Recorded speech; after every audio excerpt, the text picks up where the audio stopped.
Ya, salam semua. Selamat hari Selasa ya. Pada kesempatan hari Selasa ini kita kembali di acaranya Apologet kita, yakni Bapak Erben. Oke, kita sapa dulu Pak Erben. Shalom Pak Erben, selamat malam.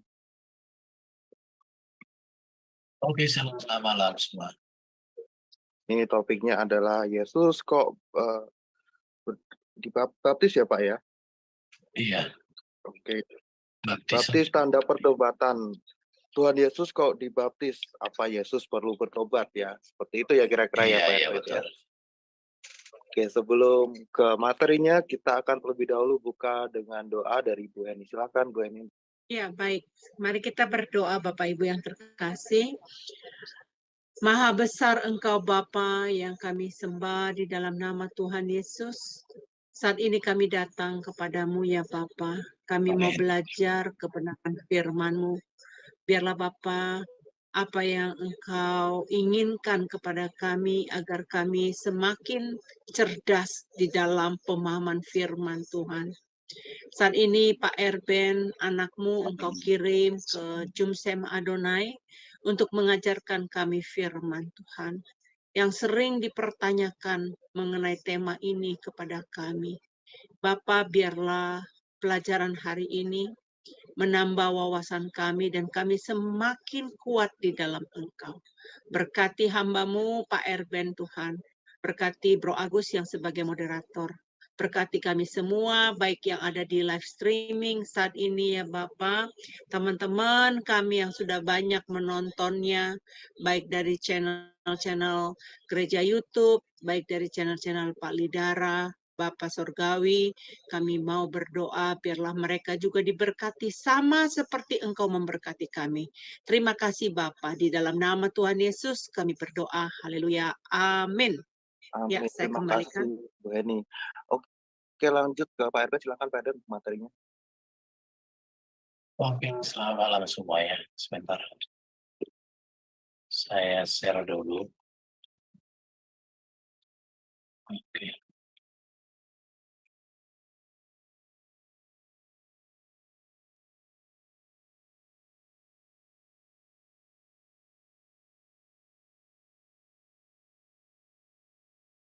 Shalom semua. Selamat malam. Berjumpa kembali di kelas kita hari ini. Tema pelajaran kita pada sesi kali ini yaitu baptisan tanda pertobatan. Mengapa Yesus dibaptis? Nah, ini penting untuk kita pahami karena ada tuduhan-tuduhan orang mengatakan bahwa Yesus berdosa dan lain sebagainya karena Yesus dibaptis. Karena baptisan itu tanda pertobatan. Apakah Yesus perlu bertobat? Berarti Yesus tidak suci, Yesus tidak berdosa. Nah, itu tuduhan-tuduhan. Dan hari ini kita akan menjawab hal ini ya. Adapun materinya dari Matius pasal 3 ayat 17 sampai dengan 13 sampai 17 dikatakan begini. Maka datanglah Yesus dari Galilea ke Yordan kepada Yohanes untuk dibaptis olehnya. Tetapi Yohanes mencegah dia, katanya, akulah yang perlu dibaptis olehmu, dan engkau datang kepadaku. Lalu Yesus menjawab, katanya kepadanya, bila hal itu terjadi, karena demikianlah sepatutnya kita menggenapi seluruh kehendak Allah. Dan Yohanes pun menurutinya. Sesudah dibaptis, Yesus segera keluar dari air, dan pada waktu itu juga langit terbuka, dan ia melihat Roh Allah seperti burung merpati turun ke atasnya. Lalu terdengarlah suara dari surga yang mengatakan, inilah anakku yang kukasihi, kepadanya lah aku berkenan. Jadi di sini jelas Yesus dibaptis oleh Yohanes. Di ayat lain, contoh di Matius 3 ayat 11, nanti akan kita baca, dikatakan, aku membaptis kamu sebagai tanda pertobatan. Maka dari sini muncul pertanyaan, mengapa Yesus dibaptis? Apakah Yesus harus bertobat? Nah, itu ya. Sekarang kita masuk kepada baptisan. Kalau baptisan di sini, kita harus mengerti bahwa ada perbedaan makna antara baptisan Yesus dengan baptisan Yohanes. Dan yang kita bahas di sini adalah baptisan Yohanes. Orang Yahudi itu terbiasa dengan ritus-ritus perbersihan. Jadi baptisan ini merupakan salah satu dari bentuk ritus perbersihan, di mana ini bisa dibaca secara lengkap di Imamat pasal 11 sampai 15. Di Imamat pasal 11 sampai 15 itu, di situ sangat banyak hal-hal yang harus disucikan, harus dibersihkan. Termasuk banyak hal yang contoh kayak wanita ketika datang bulan, termasuk baru binatang yang haram dan halal, pentahiran sesudah melahirkan, nah itu dibicarakan di sana. Kemudian kalau kita lihat nanti di pasal 13 tentang kusta, bagaimana dia dinyatakan tangkil, kemudian nanti kita lihat ketidaktahiran pada laki-laki dan perempuan, dan lain sebagainya di situ ya. Bagi orang Yahudi, seorang yang bukan Yahudi, itu dipandang tidak bersih, karena ia tidak pernah mematuhi bagian hukum agama Yahudi. Oleh karena itu, bila mana seorang non-Yahudi menjadi proselit, proselit itu artinya seorang non-Yahudi memilih jadi seorang berkeyakinan Yahudi. Artinya di sini dia bertobat dan memeluk iman Yahudi, maka ia harus menjalani 3 hal, yaitu yang pertama disunat. Jadi seorang non-Yahudi ketika mau hidup sebagai orang Yahudi secara iman, maka dia harus disunat. Dan ini keharusan, karena ini merupakan tanda perjanjian di Kejadian 17. Kemudian dia juga masuk di dalam kurban. Ini juga harus dibuat karena yang untuk penebusan dan hanya darah yang dapat menebus dosa. Itu nanti bisa dibaca di Ibrani 9 ya. Kemudian ketiga dibaptis. Di mana baptis ini merupakan pembersihan atau pertobatan dari semua kekotoran di masa lalu. Jadi baptisan yang dilakukan oleh Yohanes itu merupakan sebuah pembersihan atau pertobatan dari semua kekotorannya di masa lalu. Artinya ada sesuatu hal yang harus diselesaikan, harus dibersihkan dari semua di masa-masa lalu itu, sehingga menjadi sesuatu yang baru. Itu esensi dari baptisan Yohanes. Praktek baptisan ini dilakukan Yahudi sebagai pembersihan, dan praktek ini disebut sebagai sama dengan mikveh, yaitu sebuah mandi untuk tujuan ritual pencelupan, di mana di dalam ini tuh mencapai kemudian ritual dan keadaan. Contoh ya, setelah orang kiri itu artinya keluar air mani secara normal, atau setelah orang syafa keluar cairan tubuh yang tidak normal, atau termasuk juga nida atau menstruasi ya. Kemudian pembaptisan ini juga penyucian itu, pemudian ini dilakukan setelah orang tacar atau keluar kulit tertentu seperti kusta, atau ketika seorang kohen imam sedang dikuduskan. Jadi seorang imam itu ketika dia dikuduskan untuk masuk dalam pelayanan, itu masuk dalam praktek mikveh ini atau baptisan. Kemudian orang yang pindah agama ke Yahudi, laki-laki dan perempuan, itu juga masuk dalam pembaptisan, seperti yang saya jelaskan tadi. Tetapi juga pembaptisan itu dilakukan pembersihan bencana dan perkakas yang diperoleh dari orang Yahudi yang digunakan untuk makanan. Jadi kalau ada perkakas dari orang-orang non-Yahudi dan itu diberikan kepada orang Yahudi, maka wajib dibersihkan, dibaptiskan. Tetapi dari beberapa bentuk dan hasil lagi ya, dari beberapa bentuk atau dari keadaan-keadaan yang di situ, maka saya terfokus kepada orang Yahudi, yaitu orang yang pindah agama ke Yahudi, laki-laki dan perempuan. Karena kita tahu bahwa Yohanes itu kan pembuka jalan bagi datangnya Tuhan, datangnya Kristus. Jadi Yohanes Pembaptis membuka jalan bagi datangnya Kristus. Dan jalan yang dibuka oleh situ adalah melalui atau di dalam yang namanya ritus atau ritual atau pemurnian baptisan. Jadi baptisan Yohanes adalah pintu jalan untuk masuk dalam perjanjian Allah, yaitu perjanjian Mesias yang datang sebagai penebus dan penyelamat. Itulah esensi baptisan dari Yohanes.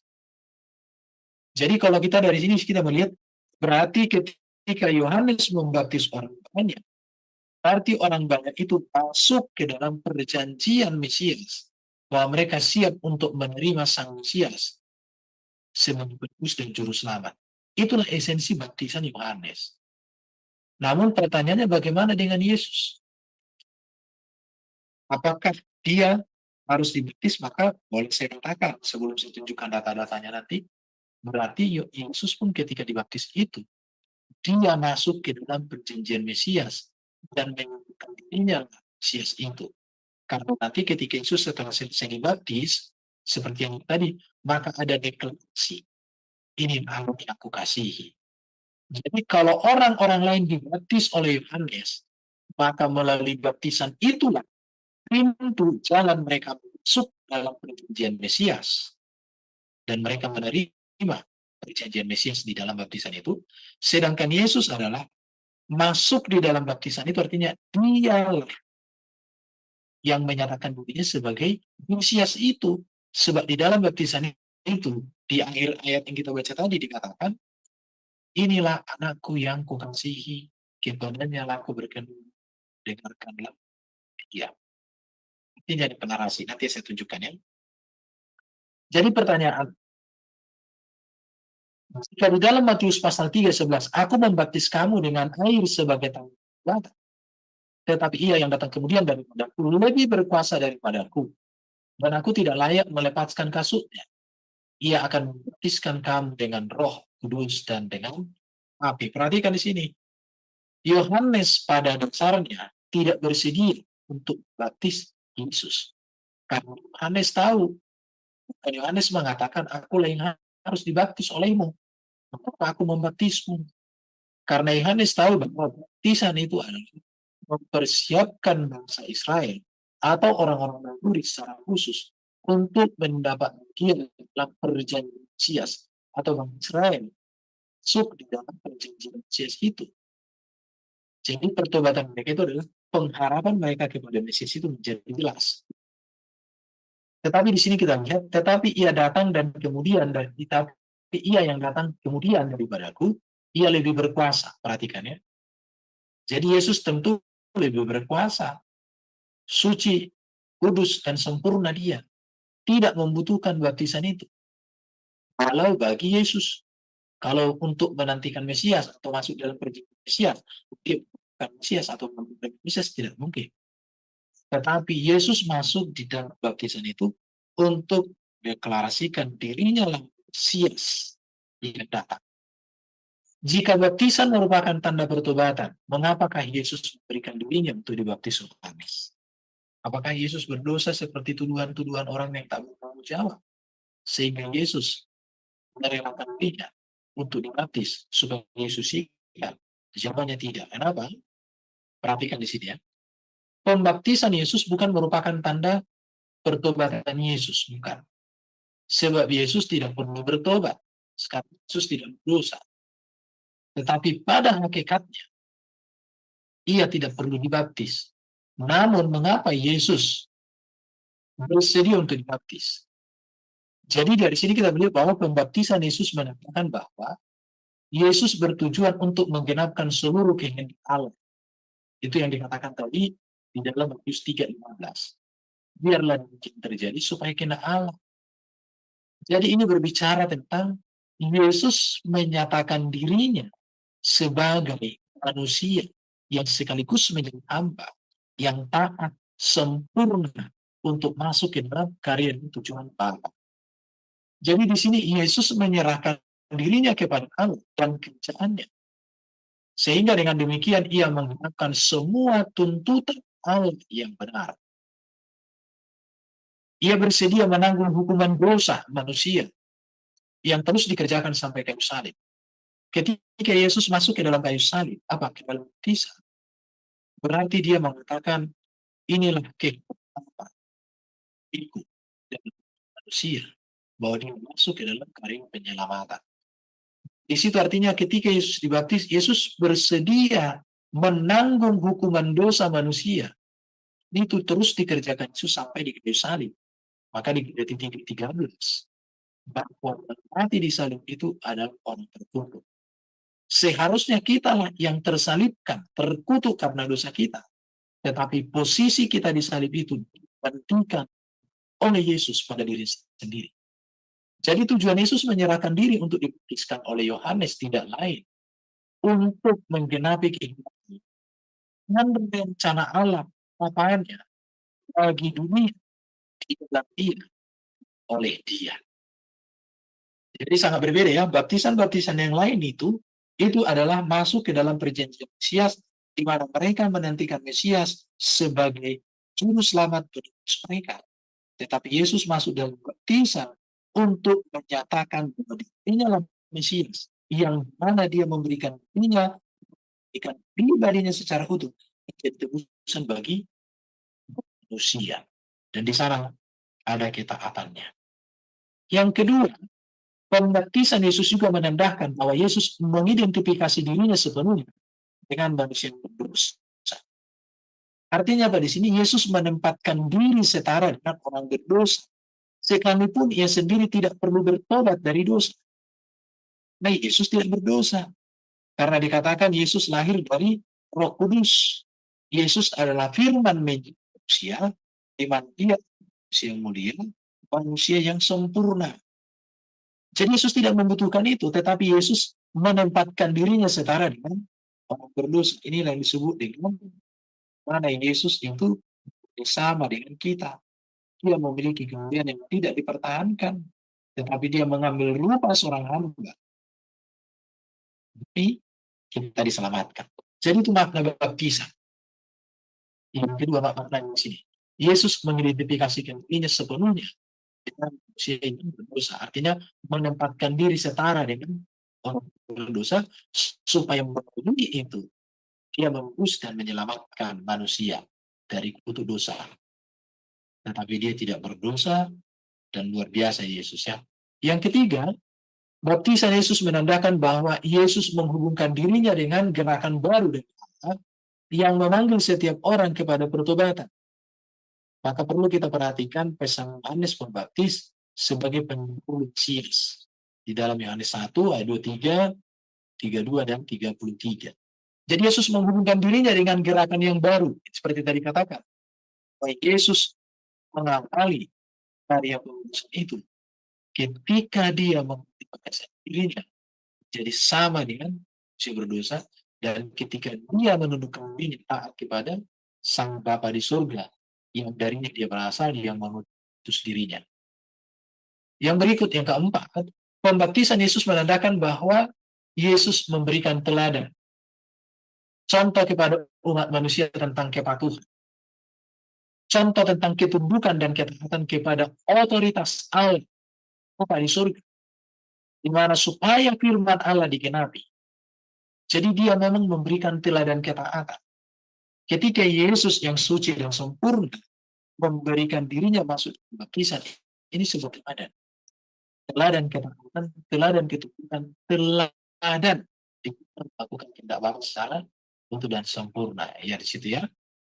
Jadi demi menggenapi rencana Allah atas manusia, Yesus rela melakukannya seperti katakan Filipi 2 ayat 5-11. Hendak memasuki umat Allah yang baru yang Yohanes telah persiapkan untuk berbagi kehidupan. Jadi baptisan Yesus menjadi langkah awal bagi tindakan penyelamatan yang Yesus lakukan. Jadi ini langkah awal di mana Yesus menyatakan karya penebusan itu. Karena setelah baptisan itu baru Yesus mengawali pelayanannya, menyatakan kemesiasannya, menyatakan kenabiannya, menyatakan ketuhanannya, kepenguasaannya di tengah-tengah pelayanan itu. Diawali atau berawal dari ketika Yesus mengambil posisi masuk dalam baptisan. Ini yang harus dipahami. Oke. Kemudian mengapa Yesus dibaptis? Karena di dalam baptisan inilah ada informasi Allah Bapa siapa Yesus. Karena dikatakan di situ di dalam Matius pasal 13, Roh Allah turun ke atas atasnya dalam rupa burung merpati. Segala sesuatu yang dilakukan oleh Yesus, perhatikan di sini, mengajar, menyembuhkan, mengadakan mujizat, dan lain sebagainya. Bahkan sampai Yesus menderita, kemudian memperoleh kemenangan atas dosa, atas iblis, telah dilakukan dengan kuasa Roh Kudus. Perhatikan ya. Jadi ketika Yesus habis, maka di sini ada deklarasi tentang siapa Yesus, maka akan karya yang luar biasa di dalam dan melalui Yesus, Rohnya sendiri, Roh Kudus, Roh Allah. Di situ ya.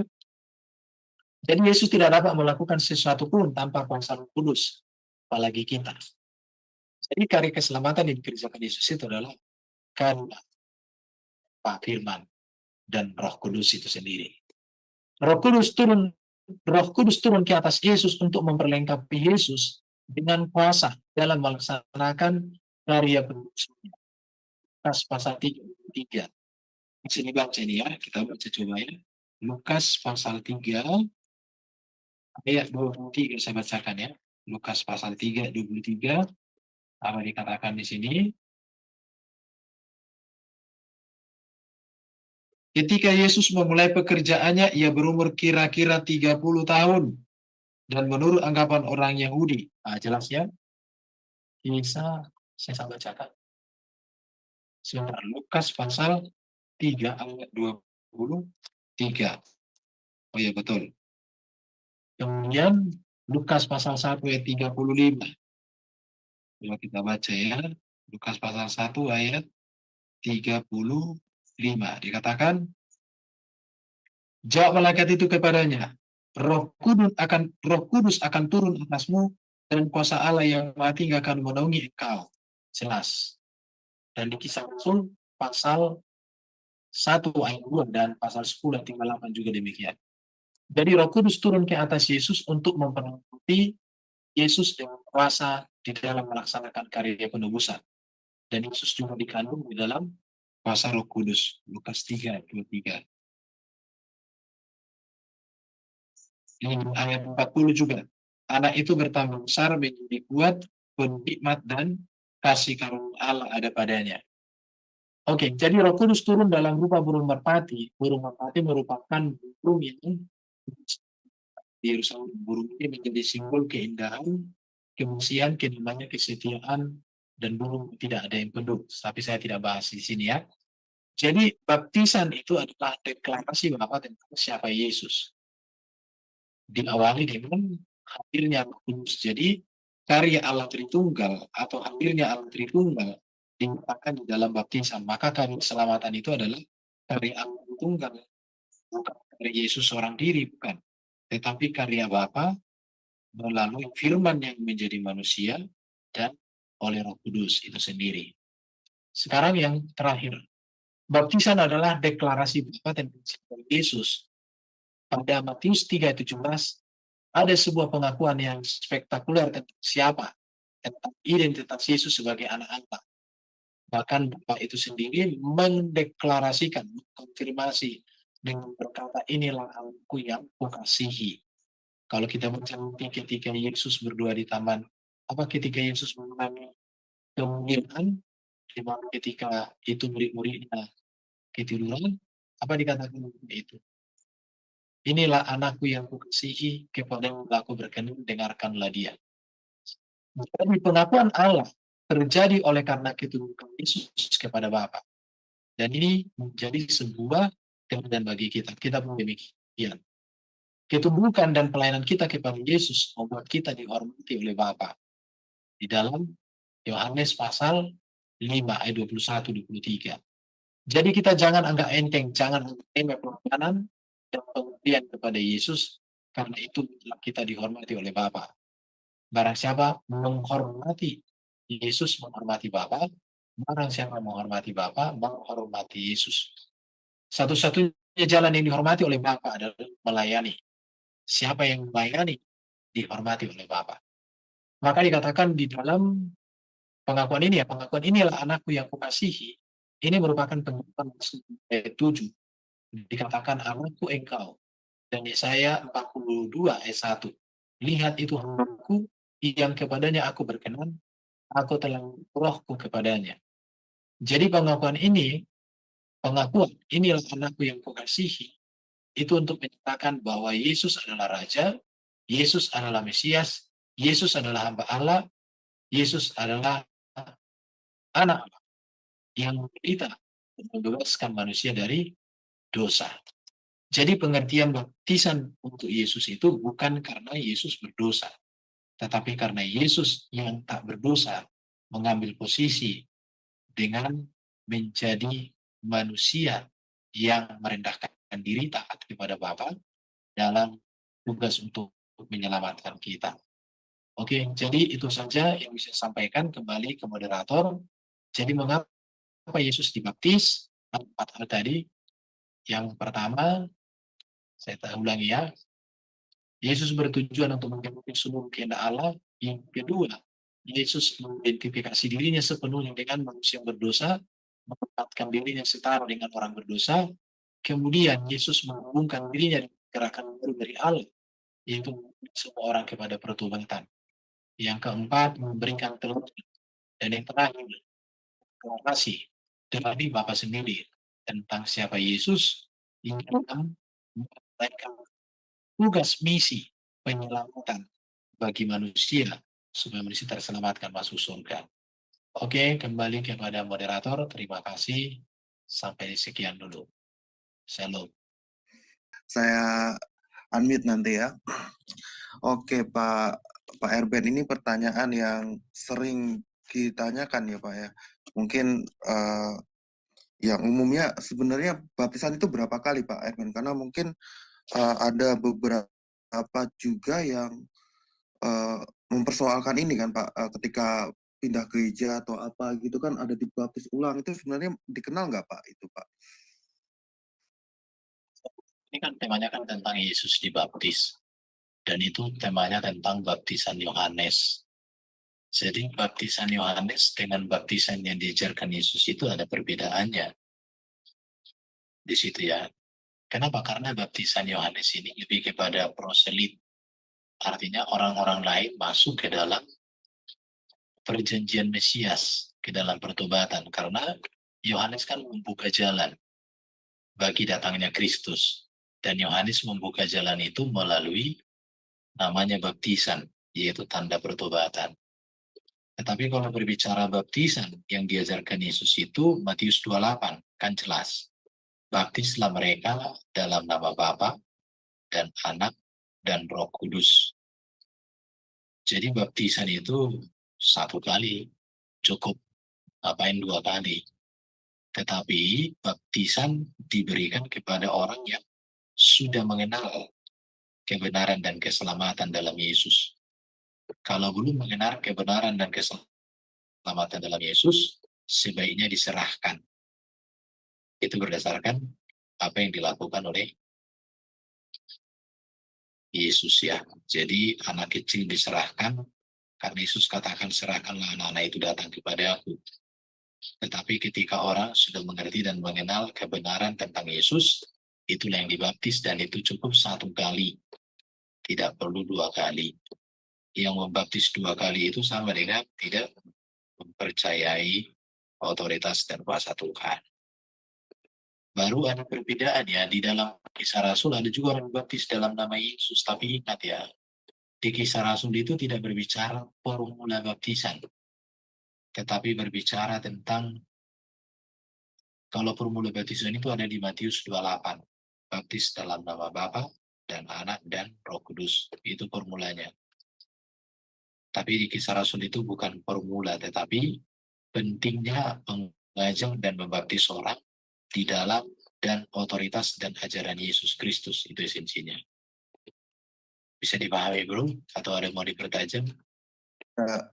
Jadi esensinya adalah formula baptisan itu ya, bukan tata cara baptisan. Apakah harus dipercik atau di Islam itu nggak terlalu penting. Yang penting adalah formulanya ya Pak ya, atas nama Bapa, Putra, dan Roh Kudus itu ya Pak.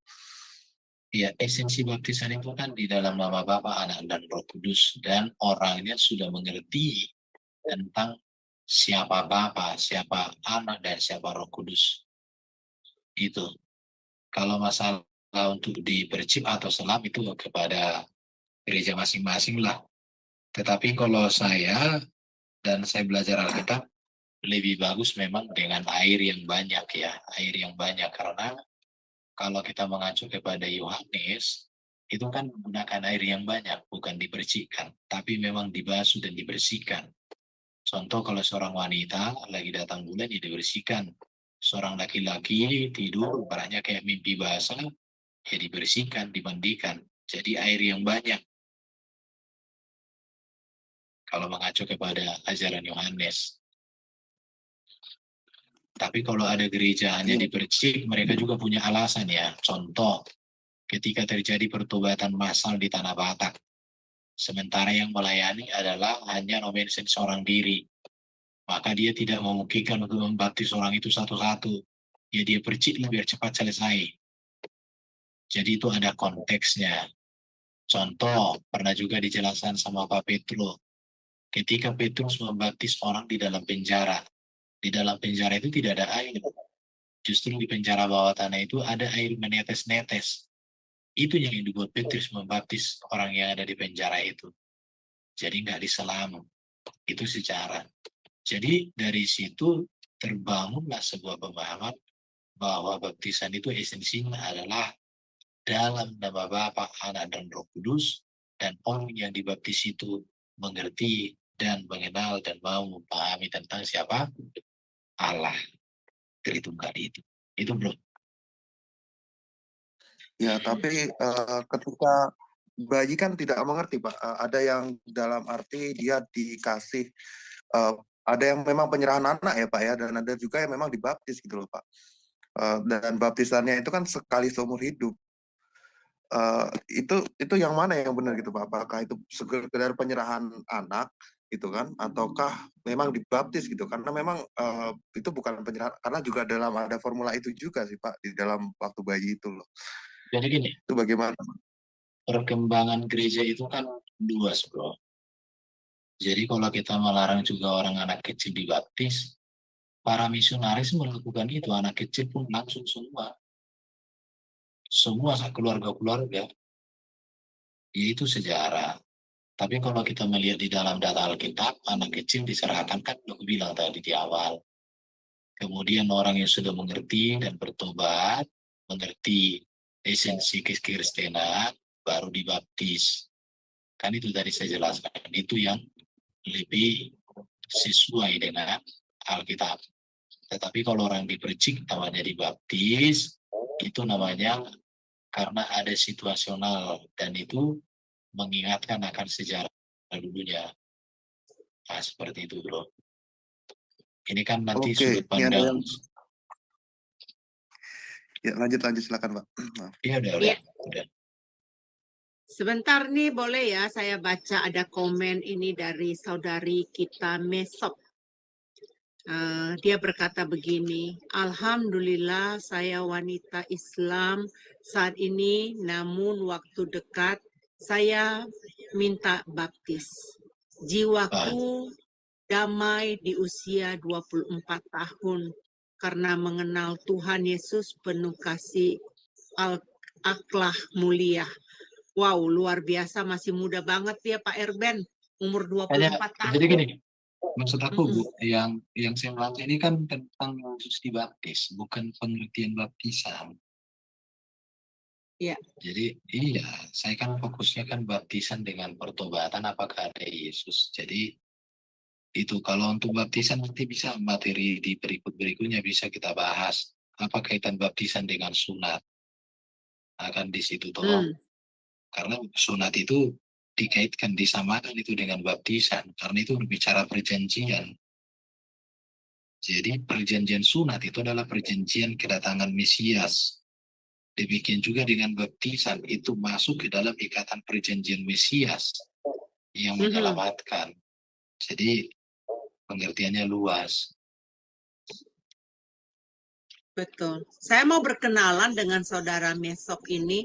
Kalau bersedia naik ke room ya, ke Zoom, ada linknya kami bagikan. Ayo kenalan sama saya dengan Henny dari tinggal di New York ya, saudari Mesop. Kita supaya bisa ngobrol-ngobrol.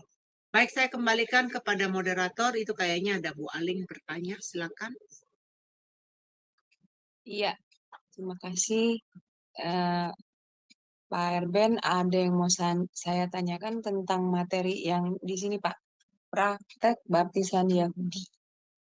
Di sini kan dikatakan bahwa Yahudi ini mengadakan praktek baptisan bukan hanya kepada manusia, tapi juga pembersihan bejana dan perkakas yang diperoleh dari orang non-Yahudi.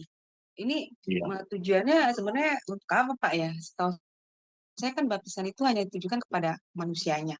Nah ya, mohon penjelasannya, Pak Erben. Makanya tadi kan udah aku bilang tadi di awal, baptisan Yohanes dengan baptisan Yesus itu memiliki perbedaan, namun memiliki pertalian di situ. Karena baptisan Yesus itu hanya kepada manusia. Tapi kalau baptisan Yohanes yang disebut mikve itu banyak penggunanya istilah itu. Walaupun di dalam konteks yang disampaikan di dalam kitab Injil lebih kepada orang yang pindah agama ke Yahudi, laki-laki dan perempuan. Itu konteksnya di dalam Matius yang kita baca tadi, Matius 3:11. Berimu dirimu dibaptis. Dibaptis di situ berbicara penyucian, pembaruan. Itu esensinya. Jadi memang baptisan Yohanes tidak kudus. Baptisan di dalam nama Bapa, Anak, dan Roh Kudus kan kita bedakan, walau memiliki historitas yang saling berkaitan. Nah, seperti itu penjelasan saya. Oke. Saya tadi agak telat masuk. Beda toh? Ketinggalan. Iya, makanya jangan disamakan ya. Jadi kalau orang katakan kan Yohanes membaptis Yesus di sungai. Esensi baptisan Yohanes itu kan mikveh, orang Yahudi, pembersihan. Artinya Yohanes itu kan membuka jalan bagi datangnya Kristus. Maka terjadilah pembersihan. Pembersihan itu berbicara tentang pengurusan hidupnya di dalam menyambut kedatangan Mesias. Itu konteksnya toh. Iya. Oke. Ya, terima kasih Pak Erben untuk penjelasannya. Oke, sama-sama. Ya, itu satu lagi Pak Erben. Dalam pembersihan itu bukannya ada yang dipakai juga di gereja ya, mungkin nggak semua gereja pakai itu. Lebih seperti blessing gitu ya, diberikan berkat. Itu kan juga ada Pak, benda-benda yang sebenarnya benda-benda buat liturgi itu kan juga ada yang dia dibersihkan, kemudian juga memakai nama formula baptisan dalam arti ya dalam atas nama Bapa, Putra, dan Roh Kudus itu juga di blessing gitu loh Pak. Kan ada juga gereja yang seperti itu Pak. Apakah itu juga termasuk pembersihan yang Bapak maksud di Yahudi seperti yang tadi gitu Pak? Itu kan artinya harus melalui air. Harus. Contoh dikatakan pembersihan bejana dan perkakas yang diperoleh dari orang non-Yahudi yang digunakan untuk makanan. Jadi kalau ada orang non-Yahudi memberikan perkakas, itu harus dibersihkan secara Yahudi. Sampai segitunya ya. Baru setelah orang ibaratnya kusta itu dimandikan untuk menguji kesuciannya udah sembuh apa enggak. Setelah orang keluar cairan dari tubuh secara tidak normal atau lagi menstruasi atau lagi laki-laki keluar air maninya secara normal, mimpi basah dia tuh, nanti dia harus mandi, menyucikan. Jadi seperti itu pengertian baptisan di Yohanes itu mikve itu. Itu yang harus dipahami. Ya, maksud saya kan hal seperti itu kan juga masih ada gitu Pak di gereja-gereja ya, mungkin gereja kuno ya Pak ya, masih menerapkan itu karena mereka seperti aku kan bilangnya liturgi Pak gitu loh Pak, karena memang barang-barang yang diliturgikan biasa seperti halnya cawan atau apa gitu kan yang dipakai gitu loh Pak. Di dalam gereja tertentu kan juga masih memakai yang diterapkan itu. Seperti itu sih Pak yang Untuk saya aku tahu. baptisan di sini kan menggunakan air, bukan Ya mereka menggunakan medianya juga air Pak. Ya Juga ada udah media kalau dalam tapi pembersihan itu. Ya bagi gereja-gereja kuno memang seperti itu Pak. ya itu namanya mikve itu, bagian dari mikve itulah namanya baptisan Yohanes. Baptisan Yohanes itu digunakan untuk perkakas bait suci juga, iya. Perkakas itu ketika dibersihkan itu namanya baptisan juga namanya itu. Jadi pengertian baptisan Yohanes itu luas. Maupun konteks Matius pasal 3 ayat 11 sampai 17, konteksnya untuk manusia, bukan untuk perkakas, bukan untuk hal-hal yang berkaitan dengan contoh menstruasi, bukan. Tapi maksudnya orang-orang ke dalam perjanjian Mesias, karena kedatangan Yohanes membuka jalan bagi Kristus Yesus. Itu yang harus dipahami. Bisa dipahami nggak yang saya maksud? Iya ya Pak. Oke, kalau nggak ada lagi yang mau bertanya nggak ini? Kalau nggak ada, mungkin Pak Erben bisa kasih konklusi dan doanya, silakan Pak Erben. Konklusinya, intinya adalah bahwa Yesus tidak berdosa. Pembaptisan yang dilakukan Yohanes untuk konteks orang-orang banyak yang datang, maka itu tanda pertobatan. Tanda pertobatan itu artinya mereka masuk ke dalam perjanjian Mesias. Sedangkan Yesus sendiri datang dan mau dibaptis, dia mendeklarasikan dirinya, menyamakan dirinya dengan manusia untuk tugas dan tujuan yang mulia bagi keselamatan. Itulah intinya. Jadi Yesus tidak berdosa. Tidak ada dosanya Yesus. Itu yang harus dicatat. Tetapi Yesus punya tujuan, hendak menggenapi kehendak Bapa dan dia taat. Dan Yesus mengidentifikasi dirinya sepenuhnya dengan manusia berdosa. Dan Yesus menghubungkan dirinya dengan gerakan bau dari Allah yang memanggil setiap orang pada pertobatan. Makanya Yesus selalu mengajarkan bertobatlah. Kemudian Yesus memberikan teladan. Dan di saat itulah ada deklarasi bahwa Yesus anak Allah, juru selamat dan penebus manusia sepanjang masa. Nah, itulah yang bisa sampaikan kesimpulannya. Kita berdoa ya. Bapak, terima kasih pelajaran ini boleh berjalan dengan baik. Berkati semua yang mendengar. Kami berdoa oleh hikmat dan pertolongan Tuhan, semua kami boleh sama-sama mengerti dan memahami kebenaran-Mu, dan kami boleh terus kedapatan setia di hadapan Tuhan untuk berbakti, mengabdi, dan melayani Tuhan. Terima kasih Bapa, terpujilah Engkau di dalam dan melalui Yesus Kristus, Putra-Mu Sang Firman, kami berdoa. Amin. Terima kasih semua. Amin, amin. Terima kasih Pak Erben. Oke ya, teman-teman jangan lupa ya, setiap hari Senin sampai Sabtu setiap pagi kita ada renungan pagi jam 5.30 ya, jangan lupa ya. Oke.